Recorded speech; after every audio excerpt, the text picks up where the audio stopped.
We have to find somebody that'll work with us that has dealt in the dirtiest of dirty business. We're losing. Diddy's career may truly be finished because after 50 Cent released those prison recordings of Diddy, the entire internet erupted and people everywhere started asking what other secrets 50 might still be holding back. When he later sat down to speak about his upcoming Netflix documentary series Sean Combs' The Reckoning, he made it clear that what the public has seen so far could only be the start. According to him, there are more recordings that have not been revealed yet, and he plans to release additional tapes in the future. There's other stuff that you just have not shown. Yeah, well, everything couldn't make the. Was 4 episodes. Right. So it was a lot. You had to pick and choose things. Like even in an area where he chooses to date people who he knows previously dated someone. He has a baby by a woman that was dating Tupac. Wow. To add to it, but we had to cut it down so we could. For time. So are you coming out? I know next year is going to be a number 2, season 2. I just put it on YouTube. I just put it on YouTube. That is correct. 50 Cent has now suggested that he may release even more Diddy tapes on YouTube, making them accessible for the entire public to watch. The possibility alone has already stirred massive attention online. But the most shocking and potentially damaging revelation to surface since that 50 Cent interview is the claim that Diddy has now been exposed for allegedly attempting to intimidate and influence a juror. The details behind this accusation are now beginning to come out. Recording it. Well, Diddy was recording it because he thought he was about to beat the case. So he wanted to do a Netflix documentary. Didn't pay the guy, and then 50 got all 140 hours of footage of secret Diddy tactics. Well, there's a guy named Neil who was mentioned in the court, works right up under Diddy, was organizing everything. Allegedly, they are saying that he is on video, film, tampering with witnesses, giving out addresses, offering money, bribing, we'll pay for your lawyers, all kind of shit that could be counted as witness tampering, obstruction of justice. And 50, of all people, has his hands on this footage. And I'm hearing that this could implicate Diddy's lawyers in some bullshit. They could be charged. This shit is getting wild. And I'm hearing that this 50 Cent documentary is just the fucking tip of the iceberg. This guy in this video said one specific name, and it was Neil, and it automatically made me think of Neil Dominique. Everything that we just covered the other day that came out from Diddy's former chef, Jordan, who was going to be a witness testifying against Diddy in the criminal trial. You remember she just took to her Instagram calling out Neil Dominique, saying that he was basically the one to give Diddy information that she was testifying to the grand jury. She has been claiming for a while when she testified to this grand jury on April 2nd of 2024, just 2 weeks later, Diddy's attorney would text her saying, "Dear Chef Jordan, this is Aaron Dyer. I'm Sean Combs' attorney. I left you a voicemail last week, but wanted to follow up. I have been told you have been contacted by law enforcement and might want an attorney to represent you." So that man in this video was basically saying that 50 Cent has video footage of Diddy talking to these people and setting this up to go after. The most surprising part is that 50 Cent is now openly saying it himself. He directly revealed that he is sitting on 140 hours of footage after people began discussing it online. He even posted a message saying, "Yes, I have the footage, LOL," and that single statement immediately shocked the internet. But the situation becomes even more intense because he has also started explaining the reason he decided to go after Diddy in this way. Else is telling us it's clear. I don't have any reserve, like the fear that they would actually have towards him. I don't think he's special. It also turns out that many people who had refused to participate in earlier documentaries eventually agreed to appear in this one, mainly because they trusted 50 and no longer felt afraid to speak openly. There's a lot of people in this docuseries that wasn't in the previous docs that you saw because they said, "No, I'm gonna do that one because 50, that's gonna be the big one." Because I'm not scared of none of that. Like, I think it's just the way I was brought up. I don't really register those things. I've been through way more extreme things than these people. I look at the project. It's just another project to me, and they can look and create reasoning for it. It could be their personal take on why it's the way it is, but if they watch the docuseries itself, they'll understand it's been done tastefully and it is the best version of a docuseries that you'll see on this. Well, he is a big part of the culture. Like he's a respectable, he made it to a respectable position within culture. Any smart person would pick their fights. And you say, I don't really get anything out of it. It's not my business anyway, so then why say something about it? Like the docuseries is me putting together people who had different experiences and letting them tell their truth, right? And a lot of things come out that make clarity for you in a different way to it. But I only was comfortable saying stuff about him because I've been saying it for 20 years. I've said it since that day, I'm like, what? One of the most significant moments for him came when he managed to obtain footage from Diddy's final days before the arrest and indictment. Seeing that raw material for the first time turned into an intense and shocking experience. According to 50, that was really fascinating. A journalist would ask that, but a journalist would also say, I'm gonna keep my sources secure, but but I got it. They can blame it on me. That is that. I think he's gonna actually like the project. He's gonna see that it was done fair, the perspective. Because he's gonna see too many people or he'll be consumed by what his personal experience was with each individual that's saying things about him because he lived these things.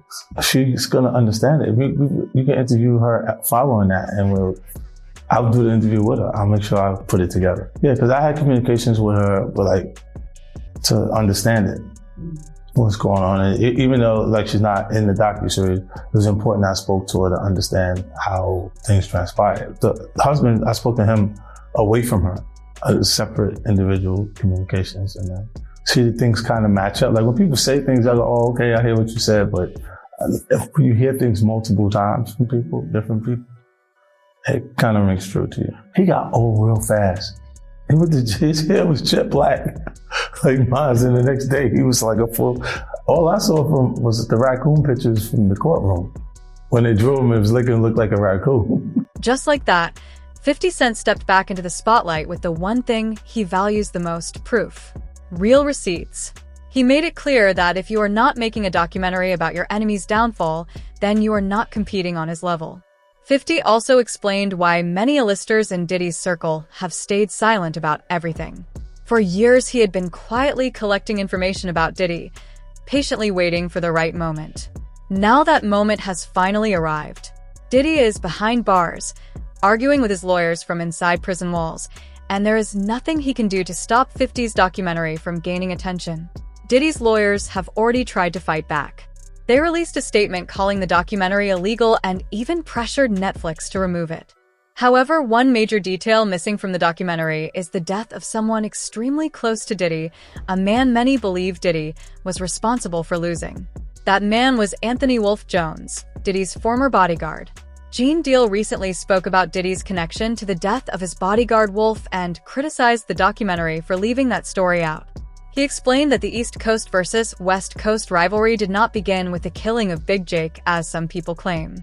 According to Gene, Wolf was not the gunman responsible for Jake's death, and he insists that everyone involved is aware of that truth. Wolf, who handled security and coordinated operations for Puff, had made it clear that he would never travel unless his team had full protection. He warned several people, including Puff and Kirk Burrows, that he would not go anywhere without proper security support. And Kirk Burrows called me up. He's like, yo, Gene, you and Wolf, I got y'all tickets to LA. I said, all right, cool. So I go down there and I pick up the tickets to LA. I got Wolf ticket. So I'm calling Wolf up. I said, yo, Wolf, I got your ticket to go to LA. Wolf said, I ain't going. I said, what you mean you ain't going? He said, yo, Gene, I ain't gonna tell you how I'm making I ain't gonna tell you how to make your money, but I'm gonna let you know this. I told Puff them if they wasn't gonna take 2 tour buses of my niggas out there with us, I'm not going. Wolf is the head of all the functions that has to do with Puff dealing with security.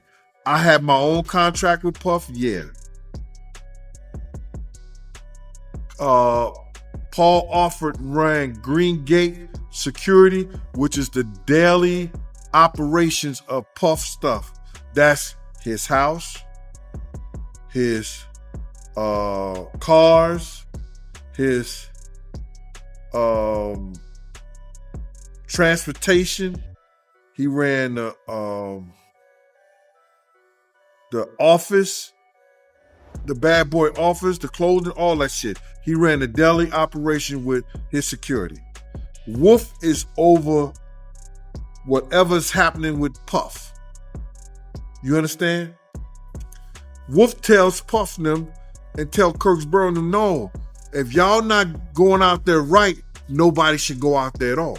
Sadly, Wolf ultimately lost his life while protecting Puff and managing security responsibilities.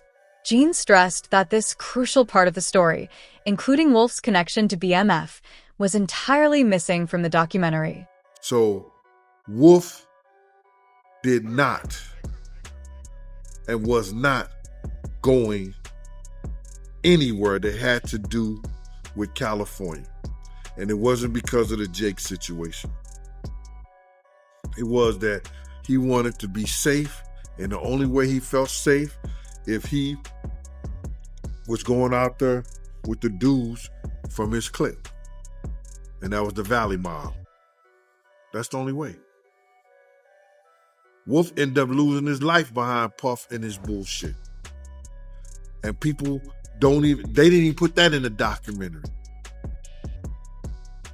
Wolf ended up losing his life behind Puff and his bullshit. And that bullshit was with BMF. That's a big segment in my book that I wrote that whole shit. I wrote a whole big situation in my book regarding that, Mike. And I know you're doing this. I want to say that right there because I was there the night that Meech had promised Puff, you know what I'm saying? He ain't have to worry about Suge Knight. He ain't have to worry about nobody from this point on. And telling Puff some shit like that made him think that he could talk to Wolf any kind of way. Because if anybody knew, BMF was powerful back then. They had dudes from everywhere.